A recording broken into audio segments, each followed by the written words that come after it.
ہمارے پاس جو مطلوبہ معیار ہے اور جو دین کو مطلوب ہے وہ طے شدہ بات ہے کہ حتمی طور پر رسول کریم صلی اللہ علیہ وآلہ وسلم ہمارے لیے تا قیامت آپ کا اسوہ مشعل راہ ہے.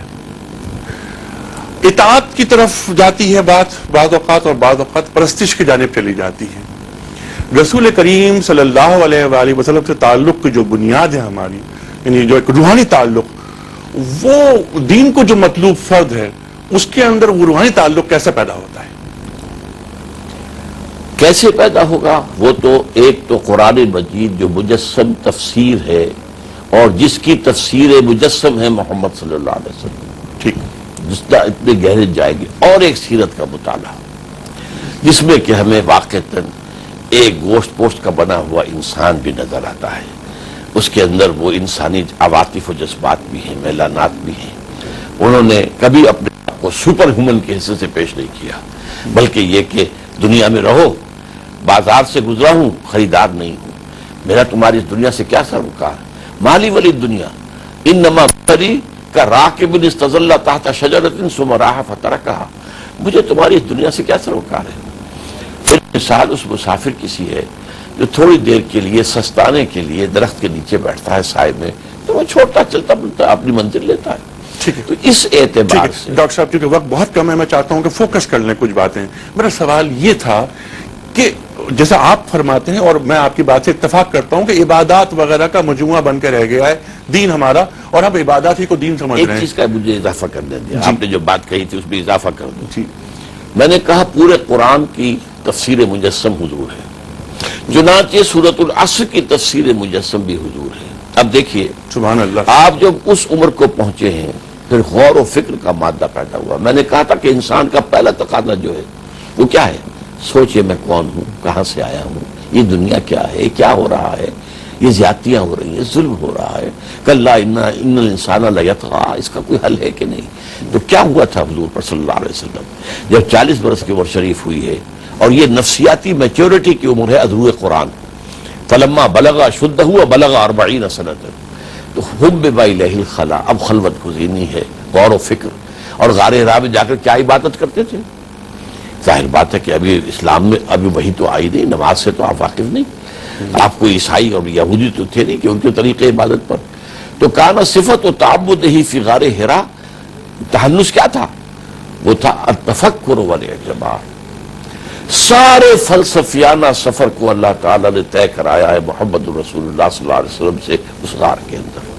ٹھیک، اس کے بعد پھر وہ ایمان کی کھڑکی کھلی ہے. ٹھیک ہے ڈاکٹر صاحب، وعدہ فرمایا آپ نے. میرا سوال سمپل سا یہ تھا کہ ہمارے لیے، ہر مسلمان کے لیے رسول کریم صلی اللہ علیہ وآلہ وسلم کی ذات اقدس آپ کا اسوہ حتمی، واحد اور مطلق معیار ہے. یہ طے شدہ بات ہے. ہم نے عبادات جو آپ کا تھیسس ہے، جس کو میں نے کہا تھا میں آپ سے اتفاق کرتا ہوں، ہم نے عبادات کی حد تک دین کو محدود کر دیا ہے. رسول کریم صلی اللہ علیہ وآلہ وسلم سے ہمارا جو روحانی تعلق مسلمان کا پیدا ہونا چاہیے تھا، کیا وہ پیدا ہو رہا ہے؟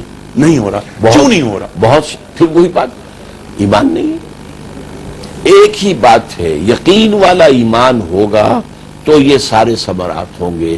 یہ شجرہ طیبہ کے ثمرات ہیں. جب وہ تعلق پیدا نہیں ہو رہا تو پھر وہ فرد جو اللہ کو اور اللہ کے رسول کو قرآن کریم کو مطلوب ہے وہ کیسے پیدا ہو؟ وہ اسی تعلق کے پیدا ہونے سے کہ اگر وہ قرآن مجید میں غور کرے گا، سوچ بچار کرے گا، اپنے اندر کی جو گواہیاں ہیں ان کو توجہ سے سنے گا، دیکھے گا، تو پھر وہ اللہ پر ایمان لائے گا. پھر وہ فرد واحد بنے گا. پھر وہ فرد واحد سے بڑھ کر معاشرہ بنے گا. اصل بات جو حضور صلی اللہ علیہ وسلم کی ہے کہ وہ تواصی بالحق و تواصی بالصبر. آپ نے پھر صرف یہ نہیں ہے کہ جو ہے آپ خود اپنی زندگی جو ہے اخلاق سنوار کر اور بیٹھ رہے ہو، بلکہ آپ نے ایک معاشرہ سنوارا ہے، ایک دنیا کو نظام دیا ہے. اور فرد، معاشرہ اور ریاست تینوں میں یکسانیت پیدا کر کے دکھا دیا. پیٹ پر پتھر بھی باندھنے کا ڈاکٹر صاحب اس وقت ہمیں جانا ہے بریک کی جانب. خواتین حضرات آتے ہیں بریک کے بعد، گفتگو رہے گی جاری.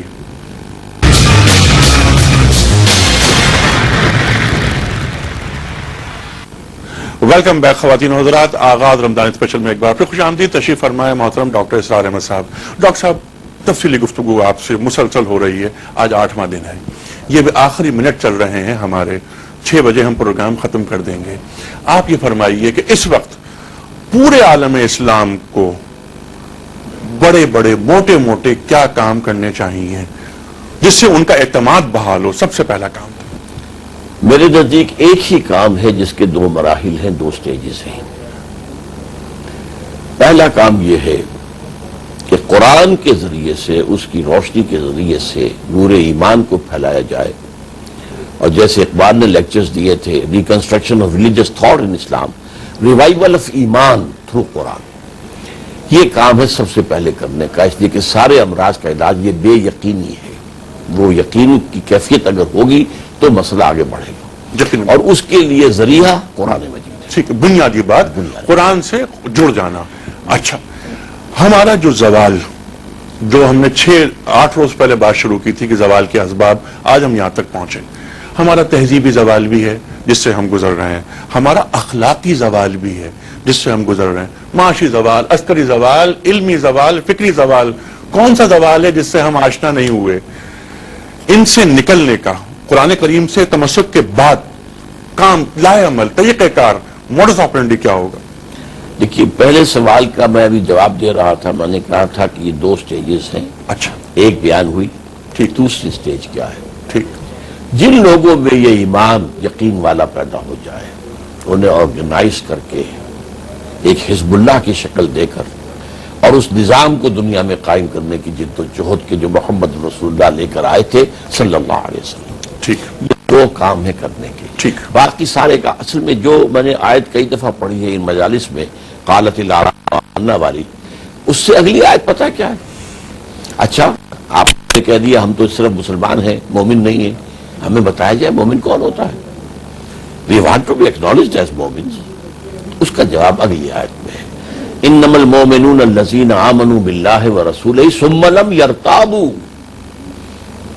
مومن تو صرف وہ ہیں، کلمہ حصر ہے یہ، انما مومن صرف وہ ہیں جو ایمان لائے اللہ پر، اس کے رسول پر، پھر شک میں ہرگز نہیں پڑے، یقین والا ایمان. وَجَاهَدُوا بِأَمْوَالِهِمْ وَأَنفُسِهِمْ فِي سَبِيلِ اللَّهِ. اور دوسری شے کیا؟ اور پھر انہوں نے جہاد کیا اپنی جانوں اور مالوں کے ساتھ اللہ کی راہ میں. یہ ہے 2 نکاتی لائحہ عمل مسلمانوں کا جو اللہ تعالی نے تجویز کیا ہے. لیکن ہوگا تبھی جب وہ یقین والا ایمان ہمارے اندر پیدا ہوگا. ٹھیک ہے. باقی یہ کہ ہمارے زوال میں سے مثلا اخلاقی زوال ہے. جی. ہمارے ہاں اسلام میں اخلاق کی بنیاد کیا بنتی ہے؟ اللہ پر یقین اور آخرت کی جزا و سزا. اچھا، اگر وہ ایمان یقین نہیں ہے تو ہمارے پاس اخلاق کی بنیاد ہی کوئی نہیں ہے، کیونکہ اوروں کے پاس کچھ اور بنیادیں ہیں. نیشنلزم ہے، اپنی قوم کی محبت ہے، اپنے ملک کی محبت ہے. وہ پوری دنیا کو دھوکہ دے دیں گے، اپنی قوم کو دھوکہ نہیں دیں گے. وہ اپنے ہاں ایک کتے کے اوپر ظلم برداشت نہیں کریں گے، چاہے دوسری جگہ پر جا کر وہ پوری آبادیاں جو ہے وہ ختم کر دیں. یہ جو ایک نیشنلزم ہے، نیشنلسٹک ایتھکس، یہ ان کے ہاں ہے. کچھ نہ کچھ بنیاد تو ہے نا. ہمارے ہاں تو پھر ایک طرح کا ویکوم ہے. اگر ایمان نہیں ہے تو پھر کوئی اور بنیاد ہے نہیں ہمارے پاس. نیشنلزم میں ہم بلیو نہیں کرتے، زمین کو ہم پوجتے نہیں ہیں، زمین ہمارے نزدیک مقدس نہیں ہے. یہ زمین کو پوجنا نہیں چاہیے جو کہ پوجتے ہیں، وغیرہ وغیرہ جو آپ نے باتیں فرمائیں گی. یہ تو ایک آئیڈیلز ہیں جن کی تلاش ہے ہمیں. ڈاکٹر صاحب، بجا فرمایا آپ نے. اس سے کون انکار کرے گا کہ قرآن کریم پہ عمل کرنا چاہیے، ایمان پیدا کرنا چاہیے، اور جو قرآن کریم کو جو آیات آپ نے تلاوت فرمائی اس سے ظاہر ہے کوئی شخص اس سے ڈینائی نہیں کر سکتا. عالم اسباب، طریقہ کار، وہ کیا ہو؟ وہ طریقہ تو جو بھی دنیا کے اندر جو مادی وسائل ہیں جی، انہیں ہم استعمال کریں گے. مثلا قرآن کریم ارشاد فرماتا ہے کہ اعدوا لہم ما استطعتم. طریقہ کار کیا ہوگا؟ طریقہ کار تو یہ ہے، جدید سائنس ہے وہ بھی پڑھیے، ٹیکنالوجی پڑھیے. اور آج بھی میں کہہ دوں ہمارے ہاں کمی نہیں ہے. ہمارا سائنسدان آج خدمت کر رہا ہے امریکہ کی. بے شمار سائنسدان وہاں پر موجود ہیں، اعلیٰ سے اعلیٰ دماغ کے لوگ وہ وہاں ہیں. وہیں سے ایک دماغ آیا تھا جس کے ذریعے سے یہاں پہ ایٹم بم بن گئے. لیکن یہ نہیں ہے کہ ہمارے یہاں بالکل اس کا میدان خالی پڑا ہوا ہے. آپ کے میں مسلمان پڑھ رہے ہیں، یونیورسٹیز ہیں، وہاں جاتے ہیں، پڑھتے ہیں. اصل میں جو ہمارا جو ہے زندگی میں رخ معین نہیں رہا، بالکل وہ رخ معین کرے گا ایمان. ٹھیک ہے، اگر وہ ایمان ہے تو ڈاکٹر صاحب بات طے ہے ایمان. یعنی اب جو آگے آپ نے بات فرمائی کہ علم